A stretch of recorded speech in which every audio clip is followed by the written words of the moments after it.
Thanks for watching this interview, which was paid for by Cabral Gold. Please note that junior mining stocks are highly risky. This is not investment advice. Listen to the full hour conversation to hear insight from Alan Carter, CEO of Cabral Gold, CBR, on the TSX venture. Hello, this is Peter Bell, and I'm here with Dr. Alan Carter from Cabral Gold. Hello, Alan. Hi, Peter. Pleasure to be talking to you. I see the company has some new materials to discuss, a collection of maps. I really appreciate all the information you guys have been publishing through the summer. The last release, 9 pages long, I believe, in a PDF version, full of good information, important information, and this one even more so. Yeah, we've been putting out a constant stream of news throughout the summer, Peter. That news flow will continue well into the fall and probably to the end of the year. Wonderful. Very grateful to hear that. I remember when it was just Central North, Central, and maybe MG on this map that we're looking at here, where Gomez, Miraboa, I think, was on there when you guys went public in November last year.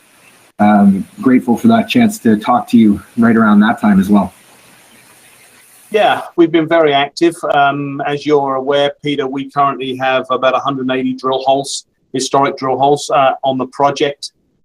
There are 4 of these targets in the current map that we're looking at now with defined resources on those that total about 1 million ounces. That's about 800,000 ounces inferred and about 200,000 ounces indicated. The 2 key areas are Central and MG. They are the 2 biggest deposits currently known on the project. There's 2 smaller ones at Central North and also at JB or Jerome Bajo, but the other dots on this map are other areas that we've been doing quite a lot of surface exploration work on, and we've been getting some very good results. This current press release relates to an area called Villarica that's never been drilled before. We did a little bit of sampling on this project, on this particular target area rather, earlier this year, and got a narrow high-grade vein running about 43 grams over about half a meter. And we've been doing quite a bit of additional work on that since. Congratulations. Expectations were high since the launch of this company, and I think some people might have been disappointed or had their hopes dashed with the resource update numbers, but the exploration success you're having here has me all excited. Well, yeah, let's just address the resource estimate for a second. I mean, when we went public, we had resources of about 1.3 million ounces. Now, they were calculated with no artificial top cut imposed on the results. That is to say, those were calculated by an independent engineering firm, Pinker, Callan & Holt, based on no artificial upper limit to those results. The revised release that we had done, we used a different engineering group. They adopted a somewhat conservative approach, in our opinion, and they decided that top cut should be applied. So we had some very good high-grade numbers that in some cases were cut to 2 grams a ton, 5 grams a ton, depending on which zone we're talking about, and other areas were cut to 10 grams a ton. So we lost a lot of that high-grade material, and that's why the resource estimate is actually currently smaller. Now, the interesting thing, Peter, is if you compare oranges to oranges or apples to apples, that is to say, if you look at our most recent estimate and you reread the press release, without those top cuts applied, our actual resource went up. And so, in terms of sensitivity, apples to apples, the historic estimate had no top cuts applied, and that was 1.3 million ounces. If you look at the current estimate with no top cuts applied, the actual number is 1.5 million ounces. So the reason it looks like it's gone down is because there's been a different method, and statistical top cuts have been applied to the actual data set, which have cut the high-grade population. Most of the high-grade samples that we took have been cut way back. So I just wanted you to be aware of that. Well, I will admit that I spent several hours studying that news release regarding the resource update and puzzled over the numbers this way and that, and came away very, very much impressed. Yeah, I think it's worth reading again, and the actual technical report that was now filed on CDR bears that out. So look, fundamentally, nothing has changed at Cuiú Cuiú. This is a extremely interesting project. It is located in northern Brazil. It's in an area of northern Brazil called the Tapajós region in Pará state. There are already several active gold mines in this region. Eldorado Gold has a big advanced project in this area. We've been working here for a while, as you're aware. But the interesting thing about this whole region is that it was the site of the world's largest ever gold rush in history between 1978 and 1995. So about 1 million people washed gold from the streams and rivers here. And the image that you're looking at now is of our area. And this was actually the biggest producer in that whole region. So this area of Cuiú Cuiú produced more gold than anywhere else. So we're really looking at what we think is a district play here rather than a small little project. This is a very large project area. There are multiple target areas here, some of which have been drilled, some of which haven't. But we've got some very, very good high grade and lower grade numbers, particularly from new areas in the last few months. Villa Rica is one of these. Wonderful. Keep up the good work. It's funny to hear from you that a critical issue in the resource update was statistical properties of the high grade. Given that your exploration success this year has very much revealed a lot of high grade mineralization. Yeah, I mean, it's a statistical exercise when you estimate resources. And what we need to do is we need more infill drilling at Cuiú Cuiú. That will undoubtedly cut additional high-grade material, which will mean that those statistical thresholds which have been imposed on the resource estimate will rise. And we expect them to rise. And they'll rise because there's more data. So there'll be a higher degree of confidence in those higher-grade numbers. So I'm confident that gold's not gone anywhere. It's just we weren't comparing apples to apples. We were comparing apples to oranges. So different statistical approach was used in both estimates. Well, in trying to even conceive of what could be there, the word goldfields kind of comes to mind. I don't know if that's a relevant word to describe what you might have here, but just, looking at the kilometers of extent that you have with all this historical working and your exploration success here, very compelling. I've dedicated a large portion of my career into exploring in Brazil, and particularly exploring this project. And I do truly believe that it's going to prove to be one of the largest gold deposits in Brazil.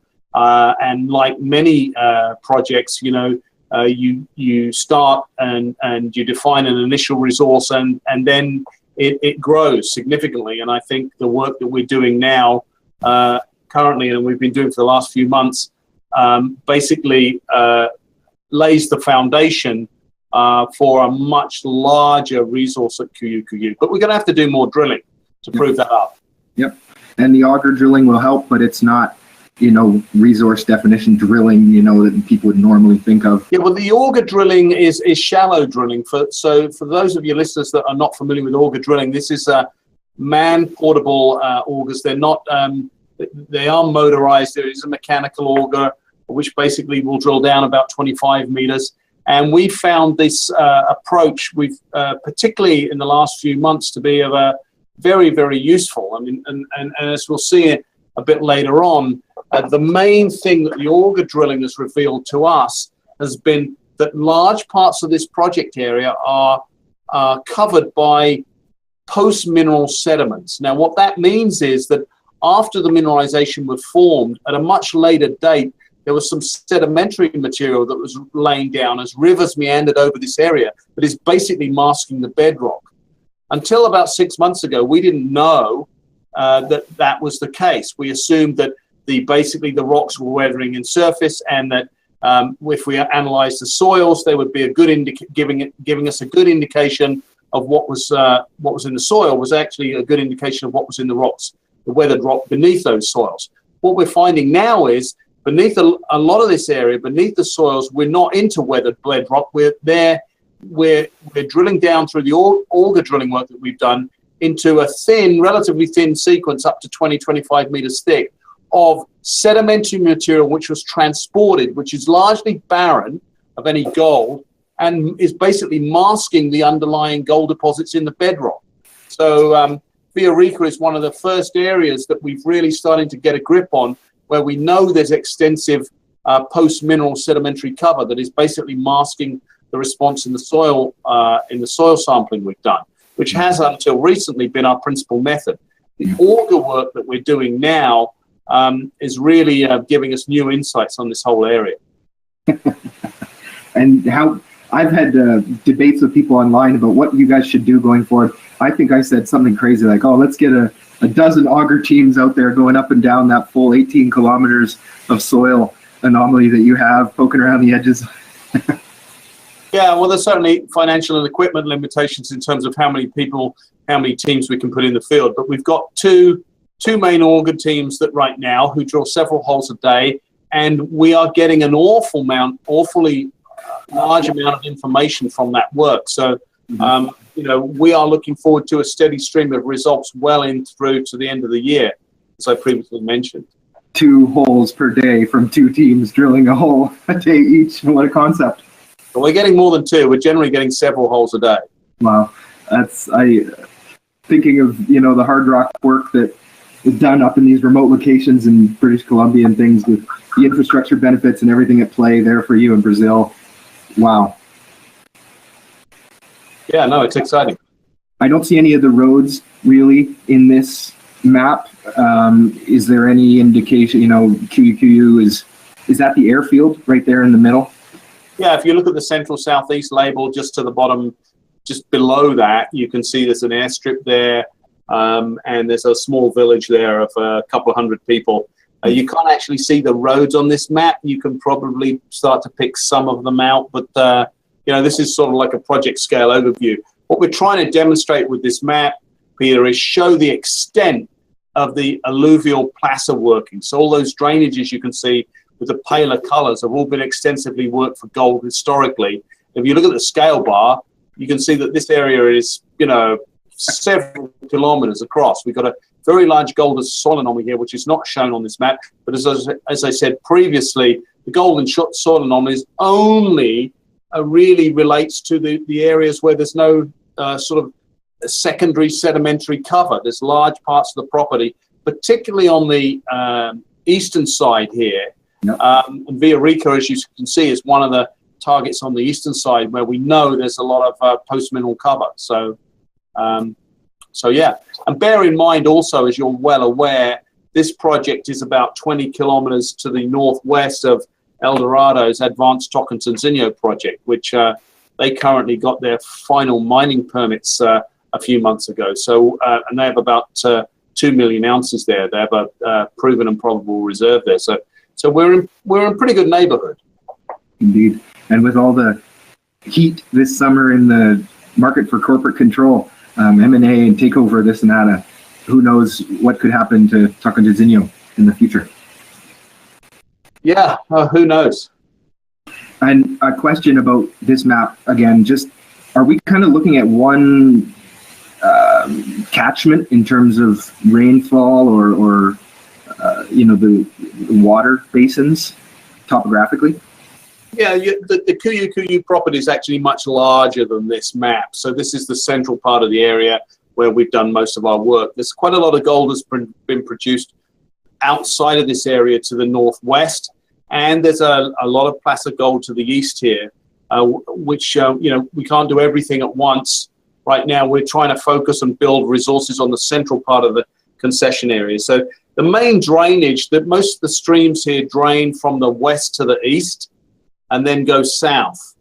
Up at Powder Merenda, that's where most of the alluvial working start. That main drainage drains from Powder Merenda down past Central North, past Babby, comes down through the JB symbol and then turns to the south.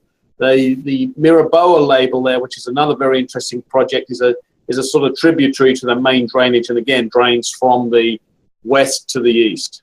Yeah, I wonder what's upstream to the southwest or the due west from Miraboa.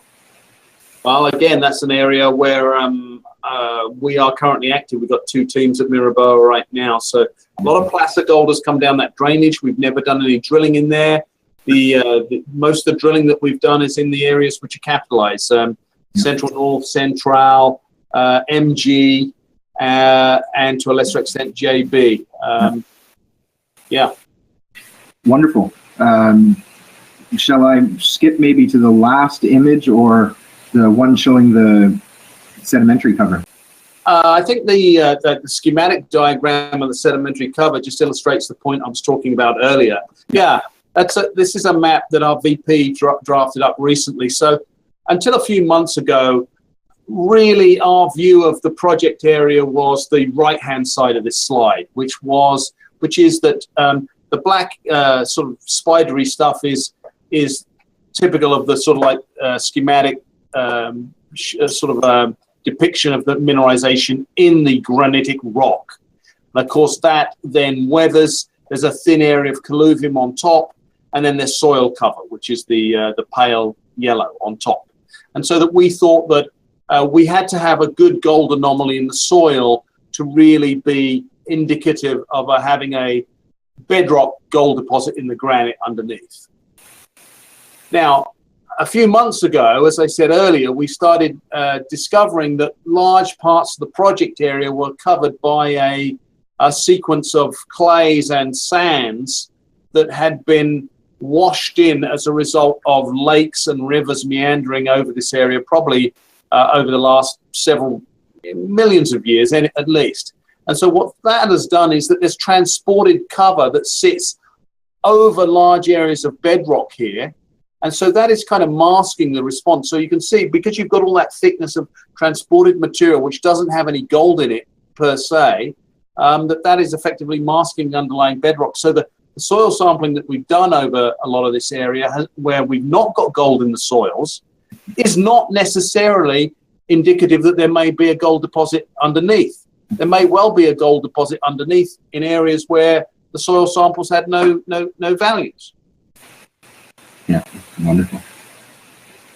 I wondered, stuff leaking out underneath the colluvium into the soils. What do you think about all that? Well, the colluvium material is basically the weathered bedrock. So you can see on the side on the right, that colluvium is then weathering. Soils are produced as a result of just normal tropical weathering here. So that's why we can say pretty effectively where we've got a thin layer of colluvium and a relatively thin soil without that sedimentary masking effect, we got very good, compelling golden soil anomalies. And we have those in several areas. It's just some of these other areas like Villarica where we've got this thick sequence. There's certainly, potential here for paleoplacer mineralization in these areas, as you can see on some of these things. What we would call Paleo Valley placer mineralization, that is to say that's a historic placer which has been buried. There's also potential for those under this transported cover sequence. But that kind of slide is kind of key for us, Peter, in terms of our understanding. And it's advanced massively. So, as I said, I can't emphasize this enough. This area produced more gold from the streams than anywhere else in northern Brazil. And northern Brazil, the Tapajós region in particular, was the site of the world's largest ever gold rush in history. So we think we got something special here. And we're optimistic that 1 million ounces will grow significantly. How much of that epic rush got into the paleo placer? Not much. Most of that epic rush was, if any, the small miners were focused on the more recent placer mineralization, which, as you can see here, is at a much higher level. In most cases, they weren't aware that, and they probably still aren't largely aware that there's potential for paleoplacers at depth. Wonderful. Shout out to a group of guys I met at a Cambridge House conference who were talking about some hydraulic mining, borehole mining. To see people do hydraulic mining too, I believe I've seen some photos from this area where people have done hydraulic mining or still doing it. And to people who might ask about the recent placer mineralization, the paleo, everything that's eroded away, what sense is there that it hasn't all the source material isn't all just eroded away now and gone. Placer mineralization, the gold mineralization in the streams that was mined historically amounts to about 2 million ounces. That's the recorded estimated production from Cuiú from the streams. Now, there's probably a lot more than that was produced because when you have a gold rush going on, the last thing people are worried about is keeping records. But we've been looking for the source of that placer mineralization, and so as I said, we found 4 areas so far with a million ounces or 1.5 million ounces if you don't apply those statistical top cuts, and we're finding a lot of primary mineralization in lots of different areas. In fact, all the yellow dots on the previous map, we're looking for primary mineralization. We're looking for the multiple sources that do exist, we know exist at Cuiú that have been eroded and have formed placer mineralization in the streams, gravels containing gold that the small miners were exploiting. And any sense for the depth, of the saprolite domain, and then potential mineralized segments of the granite, to greater depth? Yeah. So in the bedrock, because you've got tropical weathering, just like if you take a spade in your garden here or in North Vancouver or wherever you live, you start digging down, and you'll probably start hitting weathered rock before you hit the fresh rock. And here it might not be very long. When you have tropical terrain, you typically get a much deeper weathering profile. So saprolite is basically a geological fancy word for weathered rock. Okay, and so all its clay-like material and the depth of the saprolite here in this part of the world, because it's tropical weathering, can extend 50 or 60 meters deep. We've certainly seen it before you get down to that hard granite. So yeah, we have a pretty good sense for how deep the saprolite material is. Yeah, and then gold mineralization that might be present in the granite. Talking to Zinio, is there any comparables geologically for depth into the fresh rock? Well, the mineralization comes up, so you've got mineralization that's weathered, so you've got a granite that's basically been mineralized, and the saprolite, all the saprolite's doing is basically weathering that material. So the gold extends throughout the granite and up into the saprolite to surface. And is the granite body at all, economically interesting?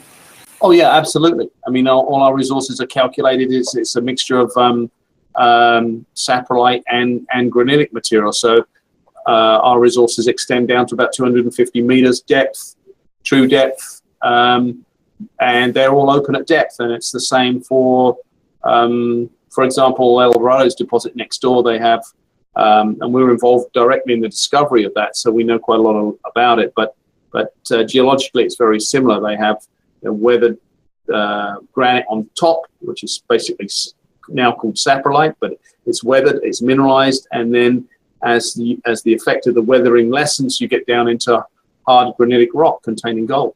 Just to mention again for the audience, thinking about dimensions here, talking about several hundred meters depth in places and the kilometers of extent as well.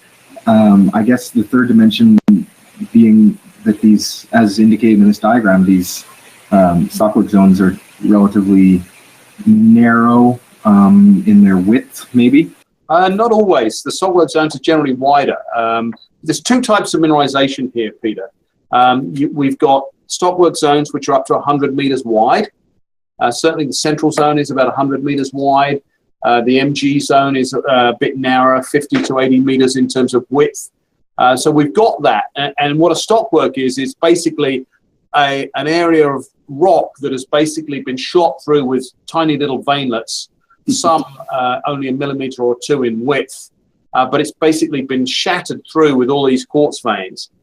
So we've got that style of mineralization. Now, those are typically lower grade and, typically average 1 to 2 grams a ton. But we've also got at Cuiú another style of mineralization, which is a bit different.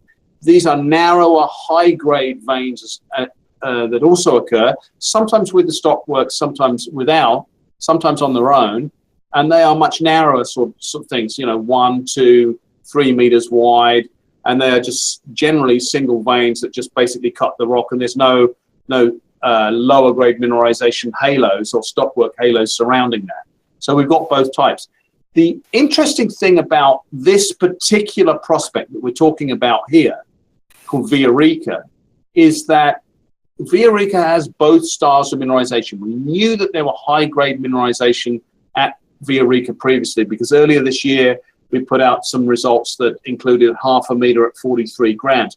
That's a narrow zone, a very high-grade mineralization that you would typically mine through an underground method. And we thought that was pretty much it. We were going to trace a narrow vein along strike before we got started drilling. What we found in the last week or so, really, from sampling that we've done, is that the high-grade mineralization of Villarrica is actually surrounded by lower-grade stockwork mineralization. And lower-grade stockwork mineralization suggests the possibility of a bulk tonnage deposit that we could mine potentially through open pit methods.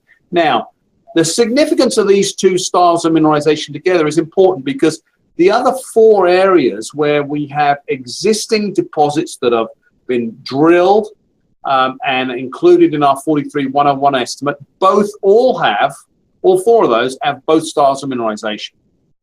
Villarrica is the 5th one that has both styles of mineralization. The difference is that Villarrica doesn't have any drilling yet.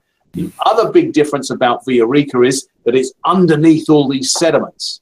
There was no really compelling gold in soil anomaly at Villarrica because the underlying mineralization had been masked by these sediments. Whereas the previous areas, the other 4 areas I've just been talking about, Central, Central North, MG, JB or German Bajo, they didn't have these sediments covering or masking the underlying rock. They were basically, as you can see on the right-hand side of the slide, they were basically weathering in situ, so the soils were a very good indicator of what was underneath. Villarrica, the soils were not a very good indicator of what was underneath. The drill hole you mentioned, a 0.5 meter clipping. That wasn't a drill hole, that was a surface sample. That was a surface sample, okay. Villarrica's never been drilled. Thank you. How much of surface exposure did you have to claw back to get the sample? Well, pretty good. It was there's 1 or 2 small miners that are still active in the area. I mean, obviously their focus during the heyday was for that very easy placer mineralization that you can exploit very easily with a sluice box and some pumps. They're now having to look a little bit harder in some of these other areas. So they actually had sluiced some of this transported cover sedimentary sequence off and exposed a window into the underlying weathered bedrock or the saprolite material and found gold in it. So, it was just fortuitous that they did that and they found gold underneath it. And so we were able to get in there and sample that. So, I'm very optimistic about, and I'm very keen to see this particular target drilled. And that ties in so well with things that we've been talking about since the company went public, and beyond that in your career spent in this area, your ability to benefit from what people are doing there on the ground is very impressive and critical, I think, to success. Is this a photo that represents the pits at Villarrica? Yeah, this is just a typical of the area. So what you're looking at is a drone photograph, Peter. We are using drone mapping to very good effect here. It's a very, very good way of mapping these areas. And so what you can see here is the pale areas are basically areas that have been mined by the small miners, and they are windows into the underlying bedrock. And you can see, in pit 1, for example, where we've got 0.5 meter at 43 grams, we thought that was it. It was a pretty narrow vein. Then just to the south of that vein, in the same pit, more recently, we've got over 1 gram over 10 meters, almost in pit 2, indications of similar style of mineralization of almost 1 gram over 0.9 grams over 7.4 meters. And of course, these are just small little windows into what's happening underneath. So the interesting thing about that 1.1 grams over 10 meters, I don't know if you can make it out, but it's actually open to the south, as is the other intercept in pit 2. So, if we had a bigger window and these pits were a little bit larger, we anticipate that the zone's going to be a bit wider. We think it's an east-west trending zone coming through here, and we think it could be quite important because it is in an area. This part of the project area has a number of prospects or targets that look very similar to this. We put out some incredible results from Machichi recently with samples there from surface up to well above 10 ounces a ton. I think there was over 300 grams on surface. We're very excited about Machichi. Just to the south of Machichi, we've got an area called MG where is one of our 2 largest deposits, which is an east-west trending structure. And further to the north of this, you get into the Jerry Moon area where we've got a series of east-west trending structures, one of which has been drilled, and Mora de Lua where we've got some spectacular samples of visible gold. And again, on a different east-west trending structure. So a series of east-west trending structures. Potentially, each of these structures could be as large, if not larger than MG. MG is currently about 400,000 ounces. That's the cut resource. The uncut resource would be about 700,000 ounces on it. And so that is an east-west trending structure. And I think we're probably up to about 8 of these east-west trending structures, of which this is one. And only one of those east-west trending structures thus far has an actual resource on it, MG. Of course, this, again, has no drilling on it yet. And so these are preliminary results. We need to do a lot more work here. But it is looking very interesting. I would love to see you put down a grid of auger holes here between pit 1, pit 3, and all around. Well, that's exactly what we're doing. I mean, we can't be pitting this project everywhere. So the method that we're using is auger sampling, and there are results pending on a lot of auger samples from this part of the project. Well, looking at the scale GAR in this map is quite telling. We were talking before about the size of the vein zones and the size of the stockwork around those veins, and thinking about those numbers and trying to fit a vein swarm in here or a structure in there. It's a pretty nice, tight area for you to be working in. I wonder how old are these pit exposures? Well, some of them are quite recent. What some of the older ones would probably date back 10, 20 years, perhaps. But the small miners have certainly expanded pit 1 relatively recently in the last few months. And pit 3 is also quite new too. So it's a bit like putting a jigsaw together.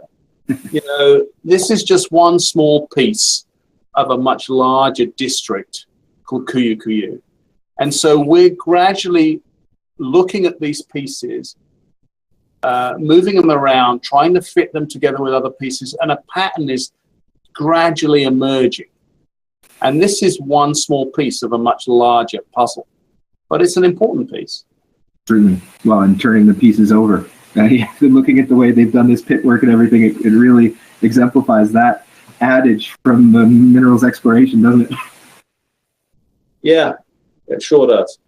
Another image, I believe, here. This one as well. I spent some time looking at this, and a lot of really important information in there. Yeah, so this shows some of that auger work that we were talking about. It's a complicated map, but essentially what you're looking at with the background, the colored background, is a magnetic map. So generally, magnetics is very useful here for depicting structure. Sometimes in areas where there's low magnetics, i.e. the blue areas, we found gold. Villarica doesn't have an obvious magnetic signature here. It's a more subtle magnetic feature. The black dots with the north-south trending lines are where we've done auger work. So you can see there's a lot of auger holes here with samples pending. And the yellow circles here are where we've collected gold samples on surface. So this is a sort of a much larger field of view to the very, very small field of view that we were looking at earlier. And you can see the scale bar there. That's 200 meters. Yeah, that's a much more detailed view of the Villarrica showing itself. Now, if you go back to Villarrica, that's the area we've just been looking at. Villarrica north and south. So pit 1 and pit 2 would be north. Pit 3 is the south area. But it also shows some of these other areas that I was talking about that have high-grade numbers on surface. Here, Mora de Lua, you can see that cluster right up in the top left-hand corner of the slide. Again, not drilled. Jeremoun North is a new area that's been undrilled, where we've got very good samples on surface. Jeremoun East, no drilling previously. Jeremoun Sima is an area that we've drilled a few holes. We've got 1 or 2 very good holes from Jeremoun Sima, and the surface work that we've been doing over the last few months has really given us a new insight into Jeremoun Sima. It looks like it's a very important east-west structure. It's not really shown or interpreted on this map, but we have had historically drilling, and there's been about, 7 or 8 drill holes at Jeremoun Sima. I think the best hole was 39 meters at 5.1 grams. Wow. I'll repeat that. The previous best drill hole at Jeremoun Sima was 39 meters at 5.1 grams. Now, Jeremoun Sima is the only prospect in this map, or the only target on this map area that we've drilled previously. You see there's a lot of gold on surface. Mora de Lua, Jeremoun North, Jeremoun East, Villarrica, Jeremoun Meyo, Germano. None of those things have been previously drilled.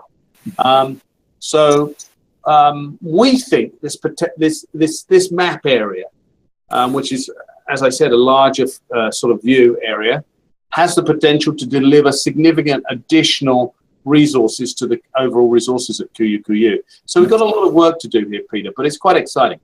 So interesting as well to see where you've mapped out the residual soil cover, kind of that line. So my understanding, to the east side of that is the place where these new soils you've identified are kind of capping the exposure of gold into the soils, or from the saprolite. And then to the west is where you have more, you don't have that cover. Yeah, so that's one of the most important things of this map, and thank you for pointing it out. So as you've said, to the west here, we think there's residual soil cover. So it would be the right-hand side of that, the schematic section that we showed. That would relate to, it's kind of flipped. Here, the left-hand side has the soil cover. On the schematic section, it's the right-hand side which has the residual soil cover. On the right-hand, yes, exactly. So they're kind of opposites. So, but if you go back to the previous map, on the right-hand side of this map is where we've got those sedimentary cover. It's transported. We think it was masking underlying mineralization. And so Jeremoun East is another example. Germano is another great example of where we suspected and where we first started finding this cover sequence. That whole area is completely unexplored. It may be unexplored, but at least there was these faint light gray markings by Germano, by Villarrica. You see that, for the audience as well, is where where the placer mining was done historically, right along there. So yeah, that's right. We knew there was gold in the area because the streams had been mined. So we're looking for the source of that, and of course the streams mine down through the sedimentary cover in a lot of cases. I don't think it's any coincidence that Villarrica North and Germano both are on the edge of a stream section that's eroded down through that cover material. Yeah, and that cover would be removed by sufficient amount of erosion from water movement, things like this? Correct. Great, thank you. And just to point out the auger hole spacing here, very broad in comparison to thinking about Villarrica and putting a bunch of auger hole kind of in between those pits to figure out what's going on with potential structure there. So I've talked before about how I'm blown away the fact that you guys get to do infill soil sampling, surface work, and then your step out work as well. It's it seems like a really great place to be working as an explorationist. Yeah, I think it is. I really think it is. I think the team's excited. Yeah. The team believes that it's onto a district scale opportunity here, and I am absolutely convinced of that as well. There is just so much gold that's come out of this area.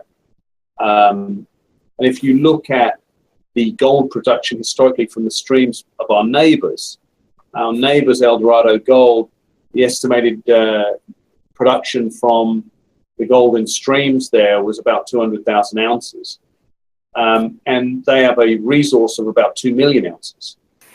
Now, the weathering profile here is the same, and the geology is very, very similar.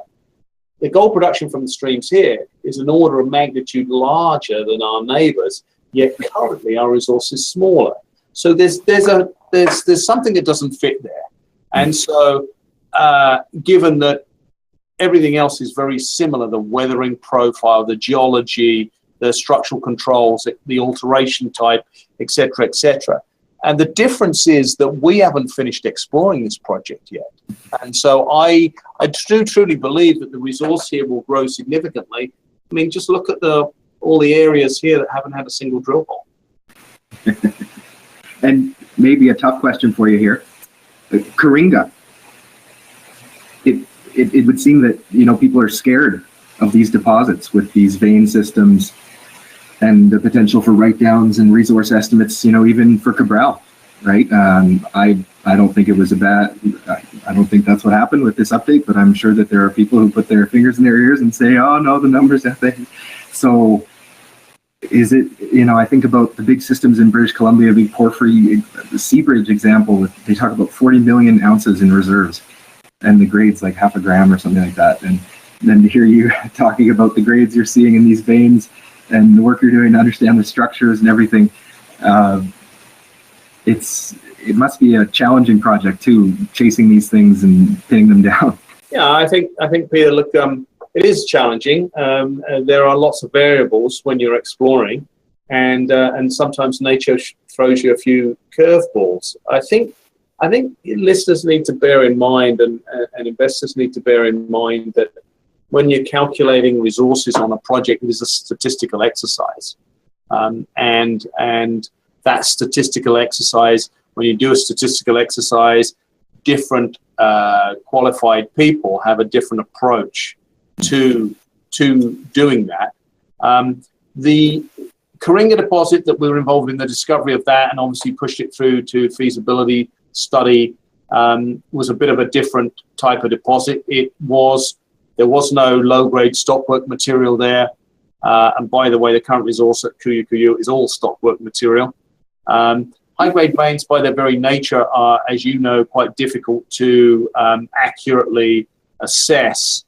And at Coringa, we did quite a bit of drilling there and defined a resource of about 900,000 ounces. What happened, as you're well aware, is that Ross Beatty come along, acquired the company that we'd been involved with called Magellan, and we'd run. And then Ross and his team decided that the project needed a lot more detailed drilling. And what they found is, and this is not a problem that's only affected us, it's affected a whole bunch of different people with narrow high-grade veins that have nuggety gold. By that I mean coarse gobs of gold. And what happens is, of course, when you have coarse gobs of gold, you're taking a very small hole or a very small sample through that vein. Sometimes you get lucky and get a coarse gob of gold, and a lot of the time you don't get lucky and you go through an area maybe immediately next to a gold nugget, which basically has nothing in it. So what Ross and his team found, that when they started drilling Coringa off in more detail, was that it was very difficult to reproduce grade. And that was just not...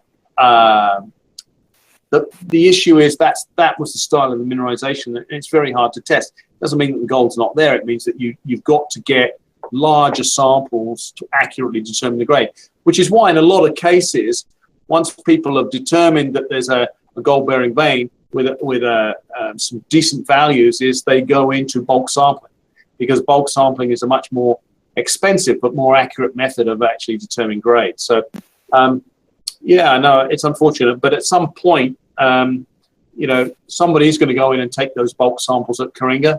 Serabi bought it, as you know. Serabi are very experienced underground high-grade miners. They operate 2 mines in Brazil, in the region, and I believe they will put Coringa into production at some point. But they'll need to get underground and take some of those bulk samples. And those bulk samples, yeah. Do you really think it's just underground? Like, should I be holding out hope for Cabral to be talking about surface bulk samples at any point in time, really? Well, I think it's a very good indication. I mean, if you've got if you've got gold outcropping on surface, it's an excellent indication.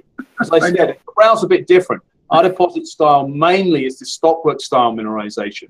Yes, we have the high grade veins, which are a sweetener to it, but in order to fully test the high grade veins, we're going to have to drill them off in some detail. Yep. But right now, we haven't finished finding all the lower grade stockwork mineralization here. So, look, I mean, it's going to need quite a lot more work. But the thing about this project that we have inside Cabral Cuyu, of which we're just discussing a very small part of it right now, is the sheer amount of placer gold that come out of the streams. Yeah.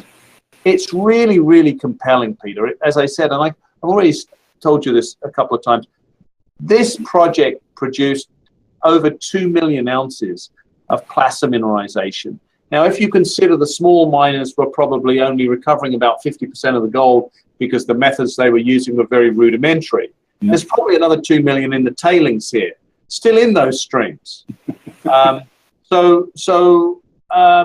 a lot of gold undoubtedly that they didn't recover, but there must be a lot more gold in the actual bedrock here that we haven't found yet. And the importance of this press release, when you look at it in conjunction with the previous releases that we've done and put out in the last few months, is that there are multiple areas here where we're finding hard bedrock gold mineralization, many of which we haven't drill tested. So, look, it's not there are challenges. There's no doubt there are challenges.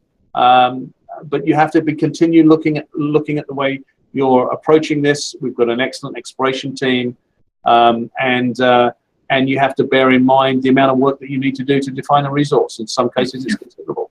But you guys have been able to move the dial significantly, the news flow, the activity on the ground. 2 teams running auger drills. Yes, please. Is there any other updates from the field that you can provide? Other surface prospecting teams or drill rigs planned?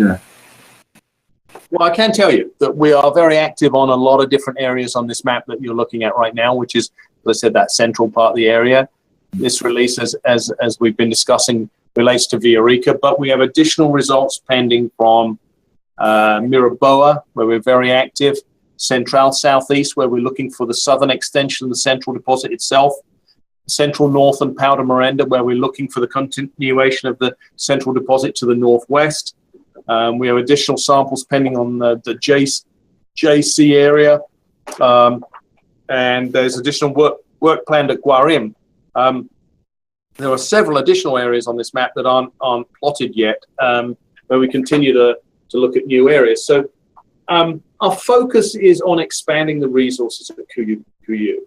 And so we're looking at these areas in here because they are very close to the existing deposits. So if we find something significant in and around the known deposits, there's a good chance that we'll be able to mine those, if not from the same open pit, at least we'll be able to source the ore material and it will feed into a central processing plant. So, there are multiple targets here, but there are some very, very good areas. I ultimately do believe that this will prove up to be a multi-million ounce gold deposit.